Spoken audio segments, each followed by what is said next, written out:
podcast you've been looking for all along.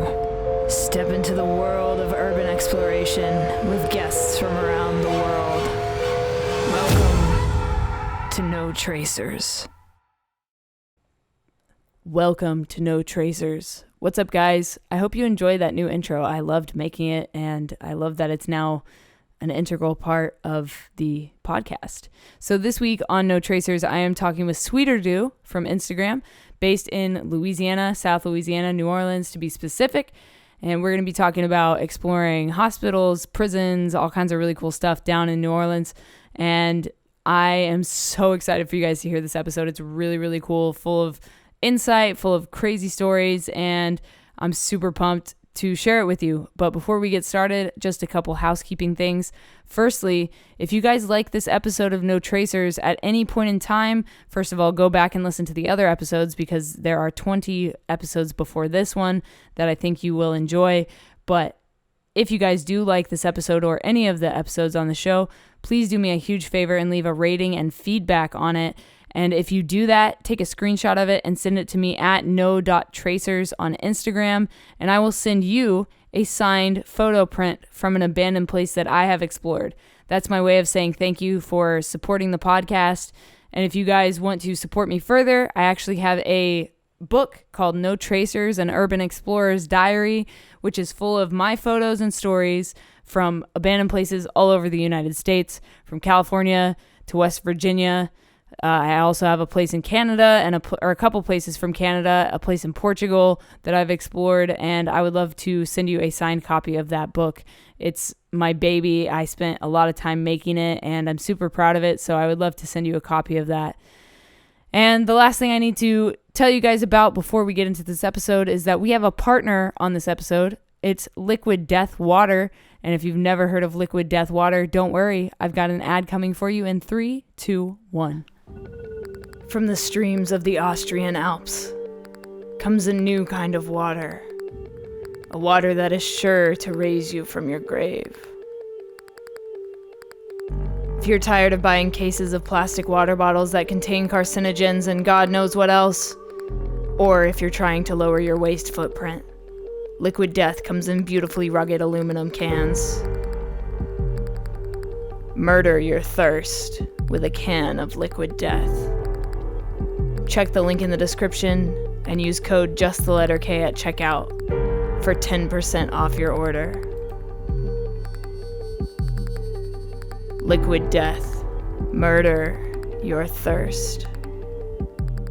So if you guys want a discount on Liquid Death Water, which you can pick up at 7-Eleven, you can pick it up pretty much anywhere these days, but if you want to get a whole case of it from the website, use code JustTheLetterK and you will get a 10% discount on your water, or just hit the link in the description and it will automatically apply that coupon code for you.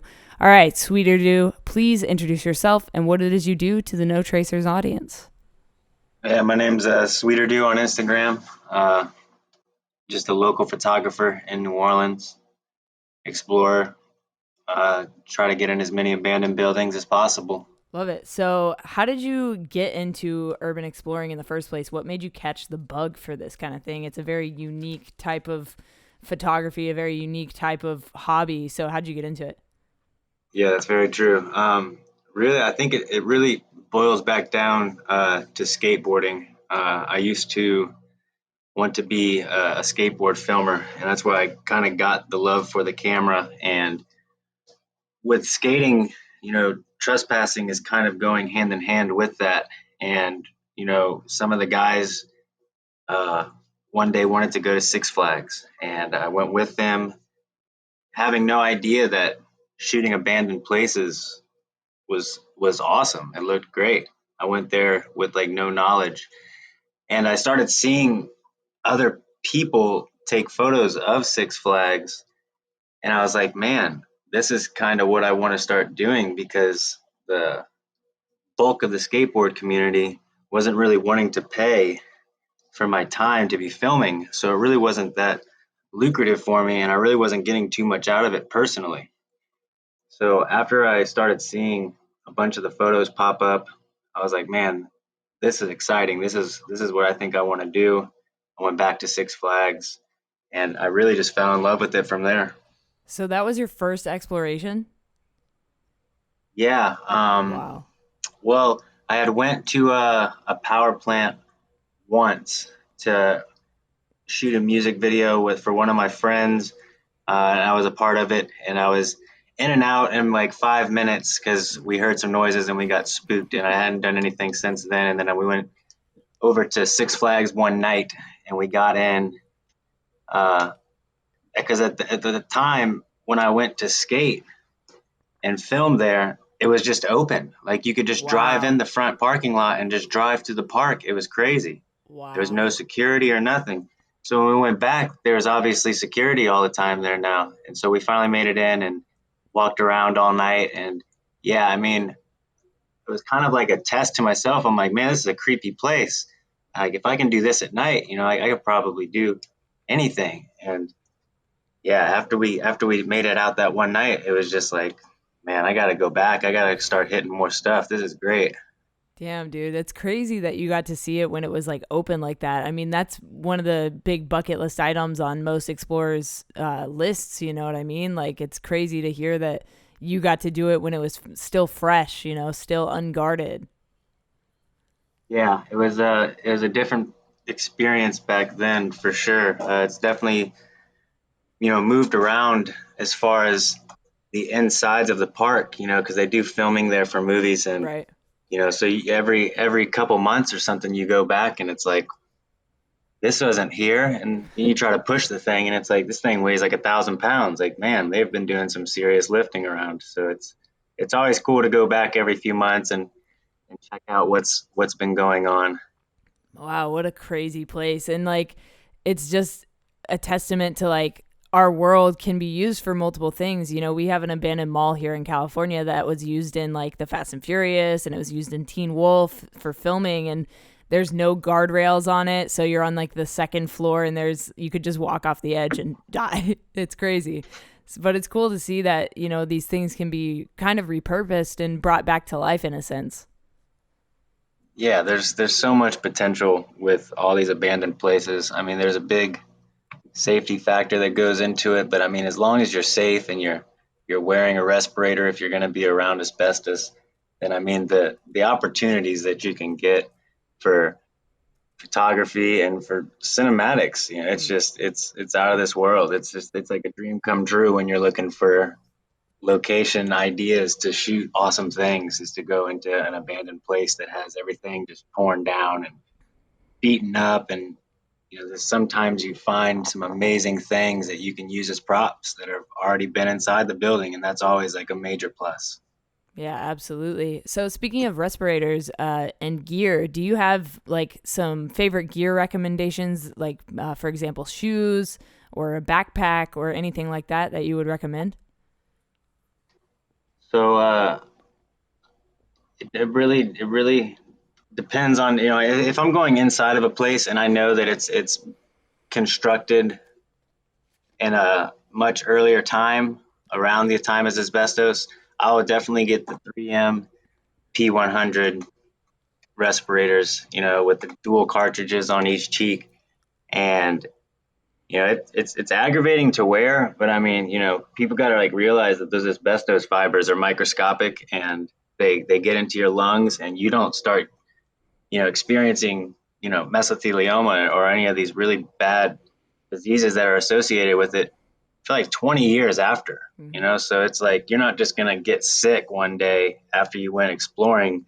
It's going to come at you a long time later. So I think a P100 respirator is like a must. I definitely suggest getting some boots. You could go to like Walmart, just any type of boot that has a steel toe. It doesn't even have to be a boot. It could be any type of shoe that has a steel toe. I definitely recommend like steel toes because I mean, these places are falling apart on their own, and if you put any pressure on certain spots, something could fall down on you, you could fall through, so it's always a good idea to be wearing some type of steel toe protection. And I mean, Absolutely. and then just use common sense. I mean, it's pretty, you know what you're going to get into most of the time. If you're going to be inside of a building, it's not going to have any ventilation.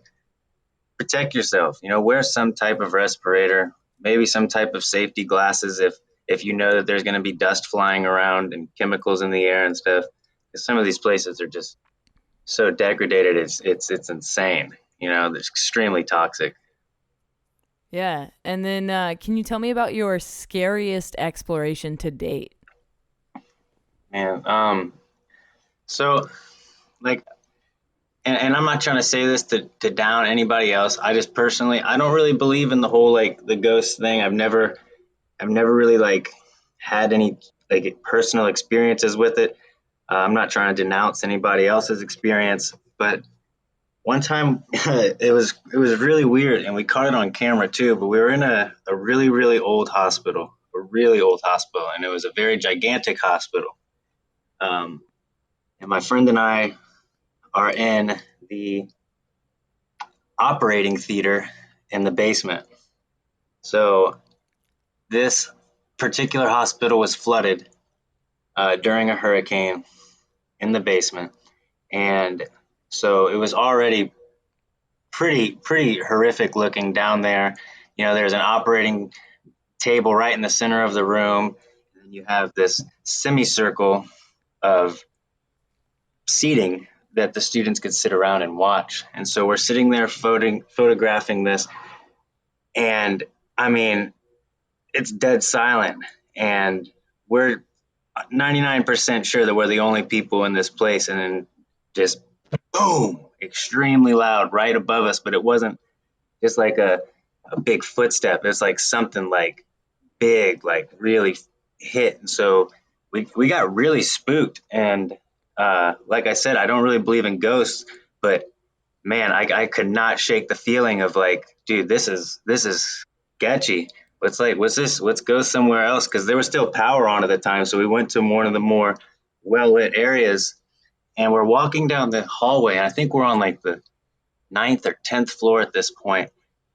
And we have the GoPro rolling, and we're walking, and all of a sudden it's just like, oh, like this weird like moan, like I don't it sounds weird, but it's like, and I mean even in the footage we're walking at a brisk pace, and then as soon as you hear the moan, it's very faint in the video. We just stop dead in our tracks, turn around, and I mean we left at that point. I was not cool with being there anymore. I was like, dude, this is the second time in like 15 minutes that something's happened. Like we need to go. I'm sketched out at this point.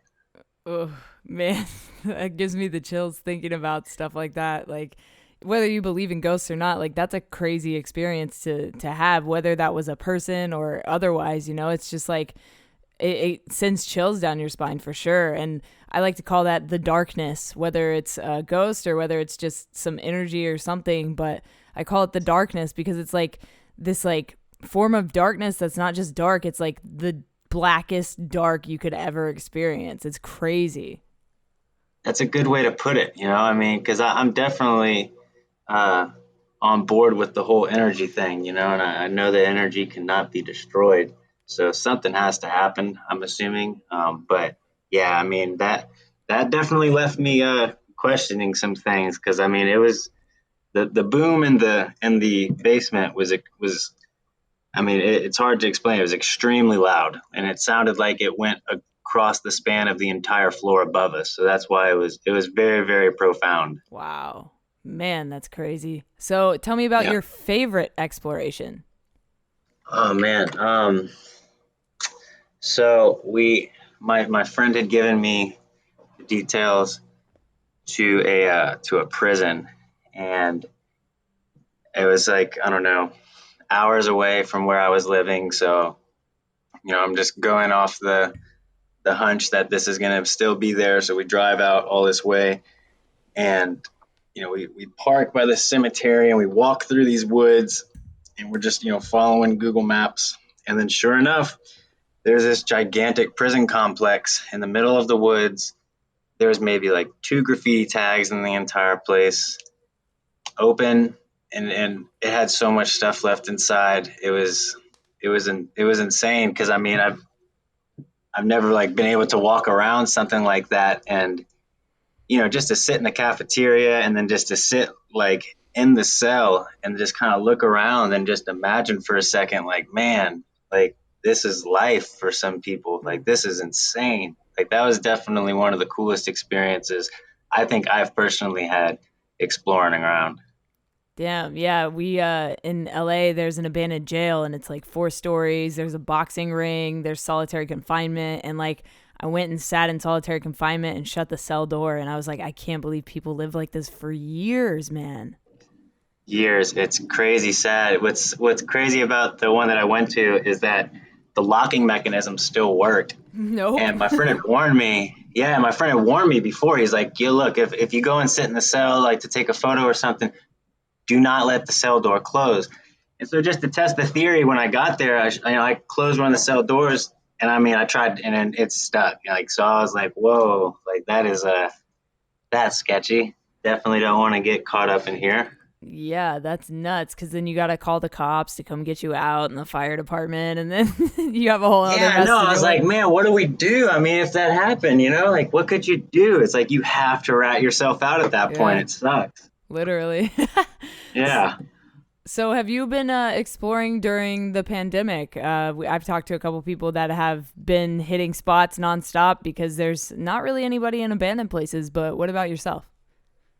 Yeah, it's actually been a really weird, and I don't want to say blessing, because I know a lot of people have had a lot of hardship due to this, but I mean, it's been I'll say a unique time to do these things because some places that have 24-hour security, they're at home now, and it's like, well, if any time to do this, it's probably going to be now. And yeah, I've definitely gotten some access to some places that I would not have gotten had it not been for a nationwide shutdown and everyone is in their homes.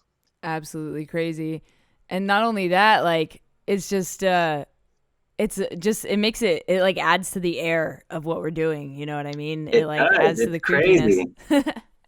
Yeah, it's like it's so surreal because it's like, man, you're already in like an apocalyptic setting when you're in some of these places and they're all torn down, and then like you always have like the cars rushing by, or you'll hear police sirens in the background or something, to you're still like in reality. But during that, and it's just completely silent everywhere else, it's like, man, this is like scary. Like, what the Mm. heck?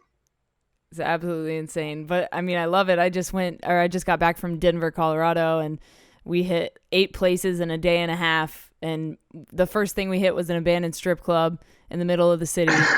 And the last thing we hit was an abandoned military bunker that was underground. It was built during the Cold War era for like intercontinental ballistic missiles.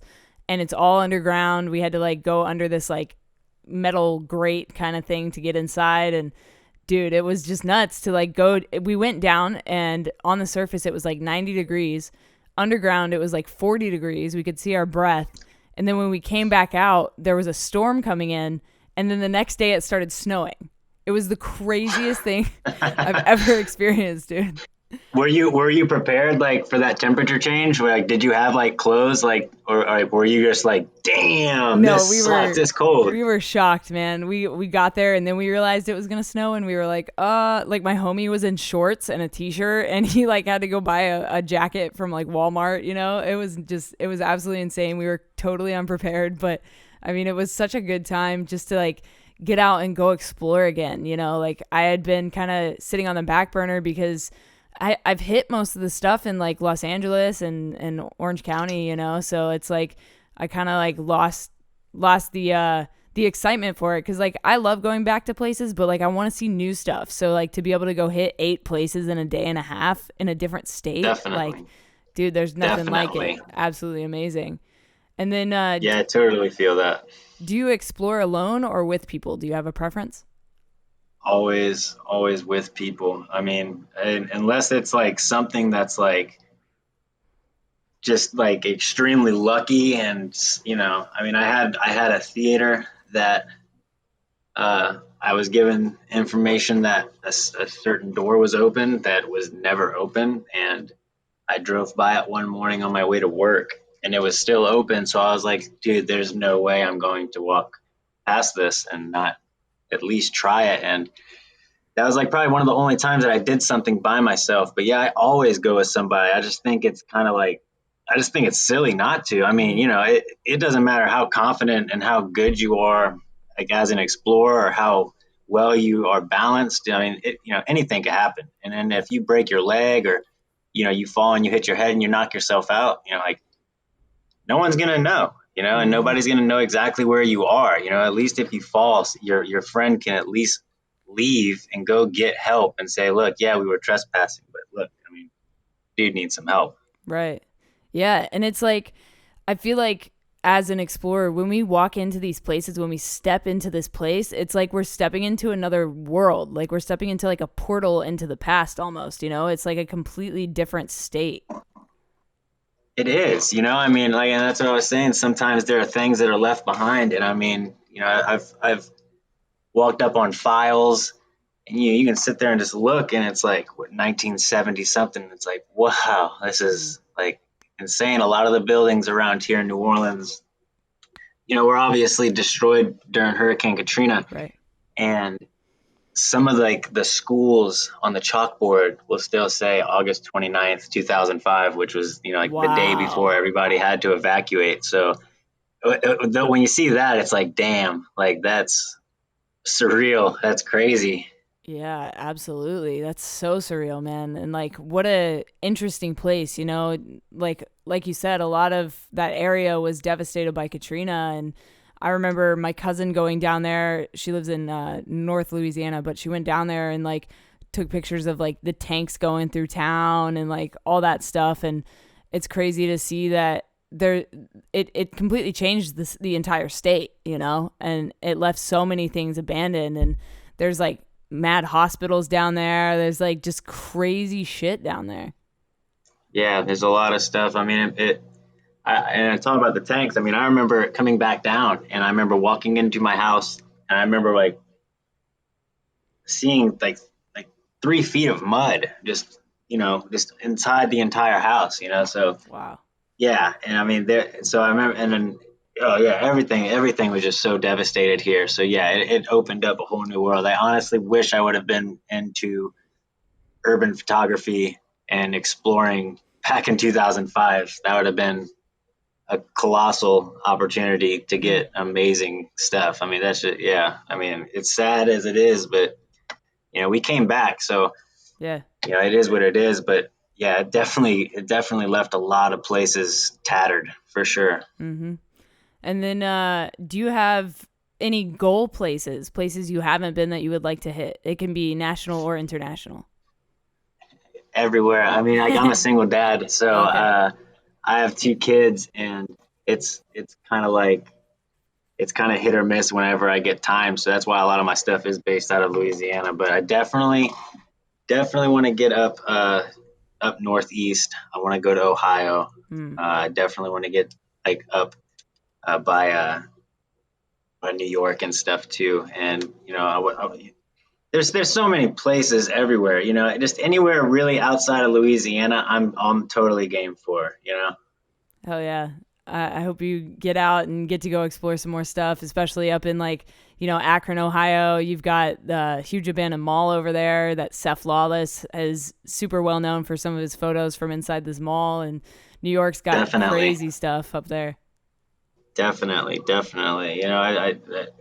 California has some cool stuff that I'd love to see. True. I know where you are in LA has some really, really banging spots too. And yeah, that would be really cool to get over there as well. But I will soon. I'm getting better at getting bored of shooting stuff here. So it's starting to get to the point where I'm like, I have to go do something else now. Oh yeah, definitely. I mean, out here in LA, one of the most notorious spots that got kind of burned because of, our YouTube videos, because so many people were going into it, but there's a 17-story abandoned hospital, and it's massive, just gigantic. There's a surgical classroom, kind of like the one you were talking about, but it's got like 30 rows of seats and benches, and it's like all inclined. So it's like, it looks like it's out of a horror movie. Honestly, it's absolutely insane. But I got to I know explore exactly that which one you're talking about, yeah, too. dude. Yep. I got to explore it for like 4 hours. We had a security guard let us up there. Like it was Oh, what? nuts. It was nuts. Killer Like, day. yeah, absolutely. Like he basically caught us. He was like, "Hey, what are you guys looking for?" And we were like, "Oh, we're looking for the classrooms on the 4th floor." And he was like, "Oh yeah, just take the staff elevator." And he keyed his card and put us in the staff elevator. And next thing you know, boom, up to the 16th floor. Elevator doors open, and we're like, "Oh shit."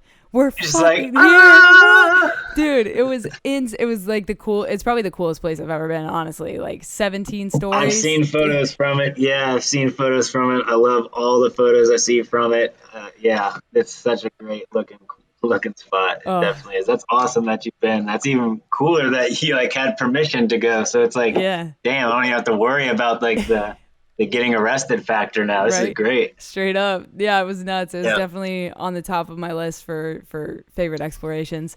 And then let's talk about social media a little bit. Your use of social media, what it's provided with you or for you, as far as like the community goes, and like selling your prints, things like that. Everything. I mean, social media is everything when it comes to doing photography. I feel. I mean, what better way to get your work out there instantaneously, than posting it? And I mean, there's there's good and bad sides of everything. There's definitely a lot of toxicity in the urban exploring community, which really sucks. But there's a lot of really rad people out there as well. And I mean, clicking through Instagram and then finding somebody who inspires you and then sending them a message like, hey man, like your work's awesome. Like I take your work and I base some of my things off of it, and that's how friendships are started. And I've met some of my best friends that I have today through social media and shooting photography, and people that I would have never ever met otherwise because we just lived too far away. And even though it's only 45 minutes away, it's still that's enough distance for you never to meet somebody unless you have a way to connect with them. Yep, absolutely. As far as like sales and stuff, yeah, I mean it's pivotal. I mean you can there's so many ways to market and advertise. Through Facebook, Twitter, Instagram, all these things. And I mean, it's the content speaks for itself. People will reach out to you if they like your stuff, and you will get noticed if people like your stuff. So just keep pushing if that's what you want to do, and you'll get there. Absolutely. And then if you could live in one place you've explored for 1 week, which place would it be? If I could live in one place. So if it's during the winter time, probably Six Flags, because I mean, there's so many spots on the roller coasters that you can climb up to and lay down on, which I've done a few times, and just sat there with the friends and just, drank some water and smoked some cigarettes and looked at the stars. So that would be a really cool place to live, I guess, for a week, because I mean, and B, it's outside, so I don't have to worry about, dying from toxic Sure. fumes or anything. So I think that would be really, really cool, but it'd have to be during the winter time because that place, and this is just a warning to everybody who wants to come down here and explore a place. Do not come down here during the summertime. Nope. It's way too hot. Hot and Way humid. too hot. Ugh. It's so hot. It's so hot, and there's so many bugs, and there's snakes and gators and pigs. So just come down during the winter time. It's so much easier and it's so much more enjoyable. Absolutely. And then my last question for you is, what is something you know now that you wish you knew when you started exploring? Something I wish I knew now.